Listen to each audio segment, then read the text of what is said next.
Morning. Thank you very much for joining us. Well, we're told that we are really close, within days of getting that deal between the UK and France. We saw that bromance between Rishi Sunak and Emmanuel Macron at Sharm el-Sheikh at the COP27 summit.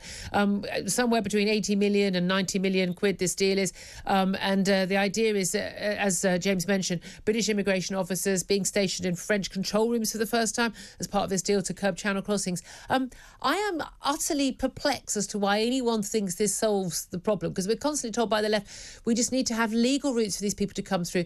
But 40% of migrants on those channel boats right now are from Albania. There won't be a legal route for them to claim asylum through that. So they'll still be paying the people traffickers and getting on the boats, won't they? Yeah, we've heard it all before as well. I'd love for it to solve the issue, but we've had this for 2 or 3 years now. We see deals with the French. We're going to send in the Navy. We're going to stand back boats. Blah blah blah blah blah. It never really comes to anything. We've already given the French millions of pounds in the past for other deals, and they've really come to nothing. Now, look, we've got a new prime minister. Maybe it'll be different under him, but I'll be willing to be convinced when I actually see the results. I'm not going to take any more of this, these promises, and then they never materialise. And that's the thing. They never materialise. And we've had, promise after promise after promise on this issue. I mean, since David Cameron came into office, and we still haven't seen any action. Indeed, we've seen the problem getting worse and worse and worse and worse. Now, yes, admittedly, people are coming over on Channel Migrant on the boats more than they're coming over in the lorries. And people have just, a lot of this is people changing their methods and their routes because there's been more controls on on ability to travel over the channel through the legal routes. Well, certainly a lorry travelling legally, but with an illegal cargo. But this is the thing. A lot of people, and I don't think it's just Tory voters. I think it shows quite across the board. Actually, an awful lot of certainly those red wall voters feel very strongly about this issue. Can't understand why we haven't got control of our borders. Part of Brexit was about we get to control legal immigration. If we can't even control illegal immigration, then we really don't have control of our borders, do we? And that does matter.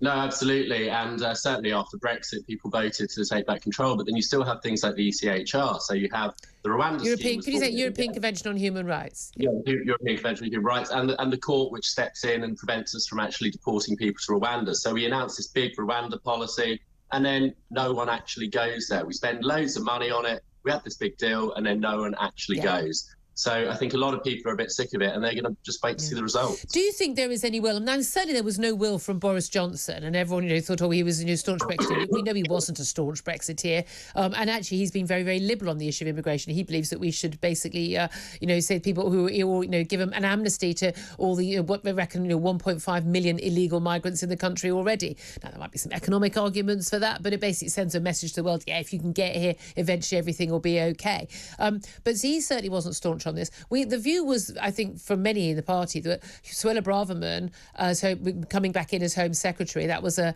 political cost for Rishi Sunak, but it was worth it because she brought a certain number of MPs on the right of the party. But also it was an issue that we thought, well, if she's agreed to come back as Home Secretary, she must have got a deal from Rishi Sunak that he was going to back her on what was necessary, perhaps changing the law to deliver, because otherwise it was a poison chalice for her. But do you believe that Rishi Sunak has, I suppose, the will to achieve this? Is this something, do you think, that he personally feels strongly about?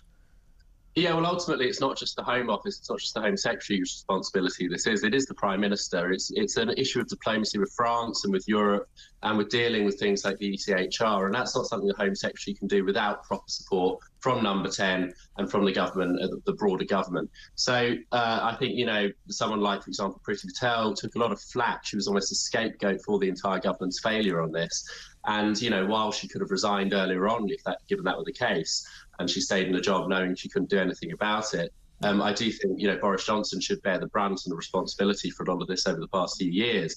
Now, the question is, can Rishi Sunak do something different? Can Rishi Sunak turn around, recognise that it's his responsibility and provide Suella Braverman the support she needs to get on top of this? We'll see. It's early days, but I'm sensing that we're seeing a repeat of what happened with Boris and Priti.